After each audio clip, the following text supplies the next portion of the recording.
মিরপুরের ধানক্ষেত না হইলেই বাংলাদেশ যে মুখ থুবড়ে পড়ে প্রমাণ পাইছেন।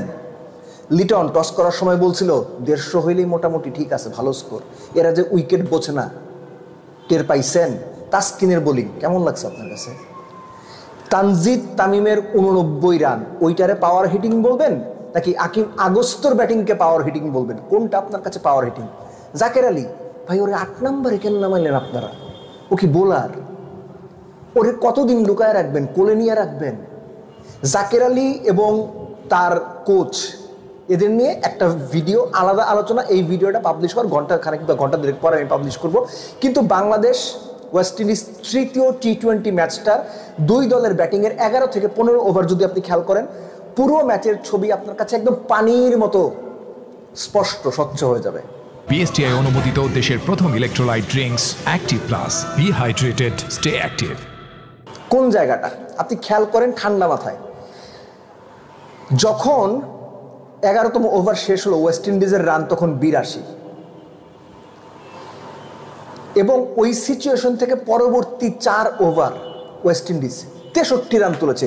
এর মধ্যে সবচেয়ে সিগনিফিকেন্ট ওভারটা ছিল রিশাদের ওভার, যেখানে আকিম আগস্তর লাইফ পেলেন, Tanzim Sakib easy catch miss করলেন। ওই ওভারে 3-6 সহ 11 রান হইল। ম্যাচটা না ওই যে 12, 13, 14, 15, এই যে 4 ওভারে ওয়েস্ট ইন্ডিজ 61 রান তুলছে। নাসুমের ওভারে কত? 11, তাসকিনের ওভারে কত? 15, রিশাদের ওভারে 21। ওইখানে ম্যাচ শেষ হয়ে গেছে। বাংলাদেশের ইনিংসে আসেন, বাংলাদেশ 12 ওভার শেষে রান ছিল 90, 10 ওভারে 67। পরের 2 ওভারে বাংলাদেশ 23 রান করছে, 11 এবং 12। 11তম ওভারে 11, 12তম ওভারে 12 রান করছে বাংলাদেশ। দারুণ একটা প্ল্যাটফর্ম ছিল। কিন্তু ইন্টারেস্টিংলি 13 এবং 14 এই 2 ওভারে বাংলাদেশ রান তুলছে বোধহয় 9। তখন ওই 2 ওভারে যে স্পেশাল ক্রিয়েট হয়েছে, ওই 2 ওভারের স্প্যানে আনফর্চুনেটলি তার পরের সময়টুকু বাংলাদেশ শুধু স্ট্রাগলই করছে। বাংলাদেশ চলতি বছরের শেষ 5 ওভারে গড়ে 8-এর বেশি ইকোনমিতে রান তুলতে পারে নাই, অর্থাৎ গড়ে শেষ 5 ওভারে বাংলাদেশ 40-এর বেশি রান তুলতে পারে নাই। এই ম্যাচেও আনফর্চুনেটলি বাংলাদেশ শেষ 7 উইকেট হারাইছে 42 রান। এবং এই যে রিশাদকে 5 নম্বরে নামাই দিলেন, অন্য ম্যাচে এর আগে একটা সিচুয়েশন ছিল, তখন হয়তো ঠিক ছিল, কিন্তু এখন আপনার 32 বল বাকি আছে, আপনার 2জন স্পেশালিস্ট ব্যাটসম্যান বাইরে আছেন, যাদের 2জনকে আপনারা ফিনিশার বা অন্তত একজনকে ডেফিনেটলি ফিনিশার রোলে খেলাচ্ছেন।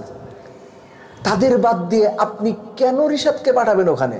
তারপরে সোহানের পরও তো পাঠাইতে পারতেন জাকেরকে, না নাসুম। অর্থাৎ রিশাদ নাসুম 2জনের ওপর যতটুকু ভরসা, জাকেরের ওপর টিম ম্যানেজমেন্টের বা ক্যাপ্টেনের ওই ভরসাটুকুও নাই যে ও পারবে কিছু। তাহলে ওর টিমে নিছেন কেন? কোন কারণে? ও কি বোলার? এক্সট্রা উইকেট কিপারের দরকার ছিল? সেটাও তো না, লিটন তো আছে, সোহান তো ছিল। এই যে গুবলেটটা পাকাইছে, এই গুবলেটটা থেকে কিন্তু এরা উঠতে পারতেছে না, একদম জগা খিচুড়ি বানাই ফেলছে সবকিছু। ভাই জাতা অবস্থা, এই জাতা অবস্থা থেকে বের করতে হলে ড্রেসিং রুম থেকে এই যে ঘোট পাকানো লোকজন আছে এদেরকে সরাইতে হবে, নইলে কোনো ওয়ে নাই। তানজিদ তামিমের ব্যাটিং আমি ব্রিলিয়ান্ট বলতে পারছি না, আমি খুবই দুঃখিত, আন্তরিকভাবে দুঃখিত। কেন বলতে পারছি না জানেন? এই যে আকিম আগস্ত নামে একটা ইয়াং প্লেয়ার 50 করেন 200 স্ট্রাইক রেটে, আর আমাদের প্লেয়াররা 89 করেন 150-এর কাছাকাছি স্ট্রাইক রেটে। খুব সিগনিফিকেন্টলি তানজিদ তামিম যে কয়টা বল খেলছেন, ওই কয়টা বল ওয়েস্ট ইন্ডিয়ার টপ অর্ডারের যে কোনো ব্যাটসম্যান খেললে আই গেস 100-র উপরে রান করতো। তানজিদ তামিম এবং তার দলের বাংলাদেশের টোটাল 151 রানের অলমোস্ট 59% রান সে নিজেই করছে।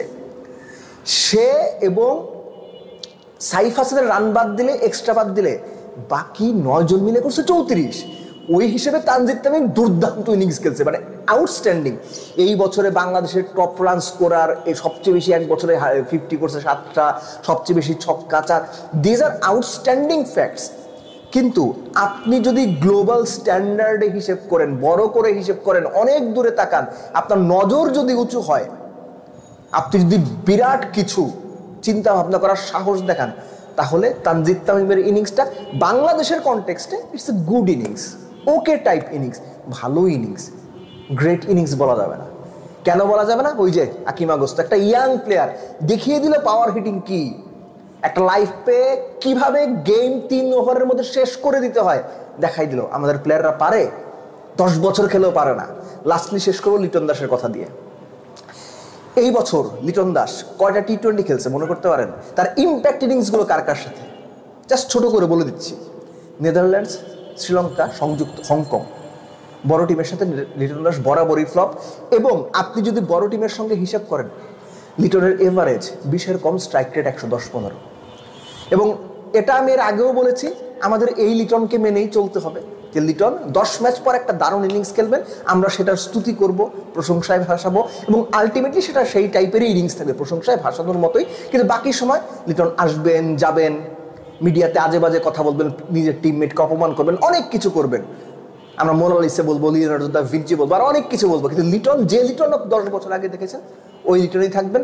বাংলাদেশেও 10 বছর আগে যা দেখেছেন ওই বাংলাদেশই তো আছে। সো লিটনটা কেন বদলাবেন? লিটনটা বদলাইলেই তো বাংলাদেশ বদলাইতো। লিটনটা বদলাননি, বাংলাদেশও বদলায় নাই, যা চলছিল সেভাবেই চলছে, এবং আগামীতেও মোস্ট লাইকলি এভাবেই চলবে।